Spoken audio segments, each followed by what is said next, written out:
Menjadi seorang anak baru sebagai pebisnis tidak seperti omongan beberapa motivator atau beberapa orang lain di sosial media. Halo, salam kenal. Saya Duga. Ini video pertama saya untuk saya bisa sharing mengenai bisnis, terutama menjadi seorang pebisnis pemula seperti saya. Sedikit perkenalan, saya memulai usaha saya di industri F&B, food and beverage, dan latar belakang saya. Sebelumnya saya sebagai marketing di beberapa perusahaan di industri FMCG dan retails dan beberapa hal lainnya. Nanti sedikit banyak akan di beberapa topik saya akan membahas kasus-kasus yang bersinggungan dengan industri tersebut. Jadi sekarang saya anak baru di bisnis, industrinya pun juga baru. Jadi ini emang seru banget. Oke, menjadi seorang anak baru di bisnis, dan setelah saya beberapa waktu menjalani ini, akhirnya saya punya kenalan, pergaulan, beberapa pengusaha juga. Akhirnya saya bisa sedikit mengambil kesimpulan, siapa sih yang better? Di hold dulu rencana Anda untuk memulai bisnis, atau lebih baik Anda saat ini saja memulai usaha Anda?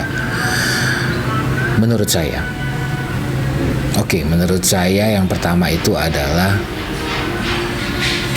karyawan.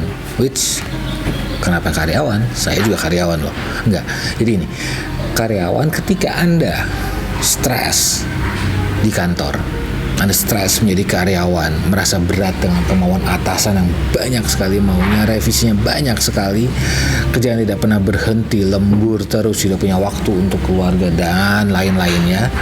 Lalu kalian ingin menjadi pebisnis karena Anda merasa Anda nanti ketika berbisnis waktu bisa Anda atur sendiri, sistem bisa Anda atur sendiri, karyawan bisa Anda atur, target bisa Anda atur.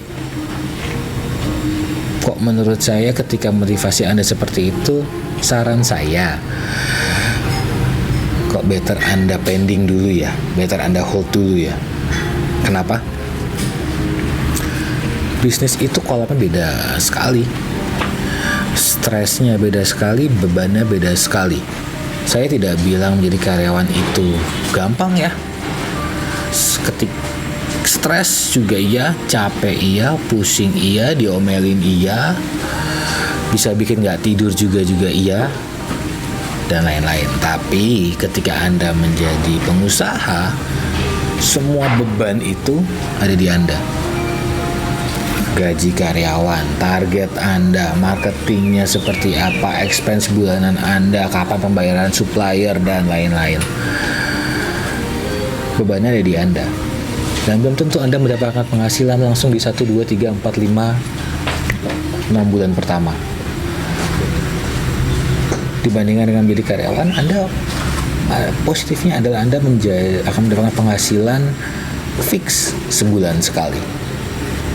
Lalu Anda berpikir, tapi kan ada karyawan yang bisa mikirin itu, ada karyawan yang bisa mikirkan segala macam expense ini. Ntar dulu, apakah Anda punya budget untuk membayar karyawan yang akan berpikir seperti itu? Apakah Anda bisa mendapatkan karyawan yang seperti itu? Emang gampang dapetin karyawan seperti itu? Enggak juga, bos. Itu tricky juga. Budgetnya besar atau kecil? Biasanya kalau yang punya karyawan yang berpikir seperti itu, budgetnya akan besar. Apakah budget Anda mencukupi? Dan nanti urusan karyawan, urusan orang pun itu beda cerita lagi, masalah lain lagi sebenarnya. Itu drama-drama yang berbeda lagi. Jadi menurut saya ketika Anda stres menjadi seorang karyawan dan Anda berpikir Anda mau berbisnis saja, kok menurut saya itu motivasi yang kurang tepat ya. Ketika Anda motivasi seperti itu, kok menurut saya better Anda hold dulu saja. Itu yang pertama. Yang kedua, ketika Anda berpikir Anda mau memulai menjalankan usaha Anda setelah pensiun, lalu Anda memanfaatkan uang pensiun Anda untuk menjadi salah satu source of modal Anda berbisnis. Bentar dulu. Pertama ada pensiun dan modal. Sebenarnya pada dasar tergantung besaran bisnis Anda. Ketika total tabungan Anda dan total uang pensiun Anda kepakainya tidak terlalu banyak, silahkan. Tapi itu ntar kita beda cerita lagi mengenai mental ya. Tapi ketika modal yang Anda butuhkan untuk membangun usaha Anda bisa makan sampai 60, 70%, 80% dari total tabungan Anda, ikut uang pensiun Anda. Jadi uang buat hidup Anda, uang bebas Anda 20% saja. Kok harus hati-hati ya? Kenapa? Kita punya business plan, kita punya forecast sales, kita punya tahu di atas kertas, kita sudah nge-planningin dengan segala macam data yang kita punya. Nanti di bulan ketiga, bulan keempat kita sudah mulai ada positif nih, kita sudah mulai bisa positif nih, atau di bulan keenam kita bisa mulai positif. Iya kalau sudah positif. Kalau belum, iya kalau expense bulanan Anda, fixed cost Anda tepat sesuai dengan plan Anda. Fixed cost kan berarti yang harus Anda bayarkan setiap bulannya. Iya kalau pembayaran supplier setiap bulannya sesuai dengan rencana Anda.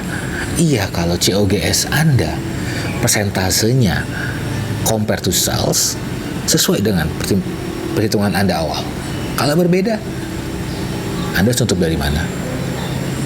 Iya kalau Anda menghitung maintenance sudah benar. Kalau beda, Anda harus tutup dari mana?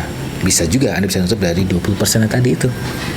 Atau Anda berpikir, oh enggak, di 80% itu sudah saya siapkan kok untuk spare ini dan saya sudah siapkan untuk spare 6 bulan usaha ini berjalan. Iya kalau tepat. Kalau nggak tepat, iya kalau miss. Kalau nggak punya kebutuhan lebih pada saat pembangunan awal, perencanaan awal, nggak tahu butuhnya lebih nih. Saya udah spare 15%, kalau butuh 30% gimana?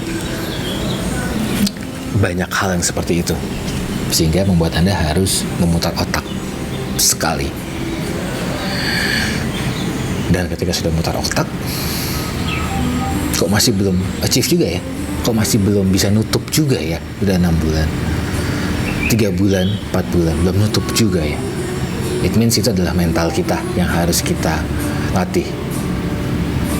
Setelah mental kita kena tempa, emosional kita akan tertempa. Dan menghandle itu, wow. Jadi kalau Anda berpikir setelah saya pensiun baru saya mulai usaha, silakan tolong Anda pikir-pikir kembali di mana harusnya Anda menikmati sisa umur tua Anda. Anda pikir-pikir lagi, atau Anda mulai dari sekarang untuk tabungan Anda nanti ketika pensiun, karena usaha butuh waktu. Atau Anda kerjasama dengan anak-anak muda, atau kerjasama dengan anak Anda sendiri. Jadi Anda berinvestasi, bukan Anda menjalankan. Kenapa anak-anak muda? Karena mereka masih punya energi, mereka masih bisa pencak silat. Dimana di bisnis ini kayak kita butuh banyak pencak silat. Harus kanan kiri berpikir gimana caranya, pokoknya gitu. Oke. Jadi menurut saya sih dua itu ya yang Anda harus pertimbangkan, apakah Anda tepat atau tidak untuk memulai bisnis sekarang atau nanti. Memulai dari awal atau dari nol, perusahaan baru, brand baru, belum memiliki SOP atau sistem yang tepat, karyawan baru, dan lain itu tidak hanya membutuhkan hitung-hitungan yang tepat, perencanaan yang tepat, produk yang perfect. Menurut Anda, lokasi yang tepat, ketekunan yang pagi, siang, sore, malam bekerja, strategi 100% menurut Anda akan sukses. Tapi menurut saya ada satu hal lagi yang sangat penting selain beberapa hal tadi yang saya sebutkan di atas. Apakah itu? Pertolongan Tuhan. Mungkin ada beberapa dari Anda yang tersenyum ketika saya membicarakan itu, tapi itu serius. Banyak hal, rezeki, mukjizat yang kita harapkan pada saat kita menjalankan ini, dan kita kadang-kadang tidak bisa berpikir secara logika. Dan gak usah kita pertanyakan hal itulah. Tapi pertolongan Tuhan itu adalah sangat penting sekali dari Anda proses awal merencanakannya sampai Anda menjalankannya nanti. Mungkin cukup sekian dulu. Saya akan lanjutkan kembali sedikit demi sedikit mengenai build the business yang start dari awal, business plan, suka dukanya, cara mendapatkan modal nanti bagaimana, menghadapi problem seperti apa. Tapi saya yakin insya Allah seharusnya kita semua bisa memulai menjadi pengusaha atau mulai bisnis kita sendiri. Oke, cukup sekian. Nanti kita lanjutkan kembali lagi. Sampai jumpa. Semoga kita semua sukses dan dilancarkan oleh Tuhan untuk semua rencana-rencana kita.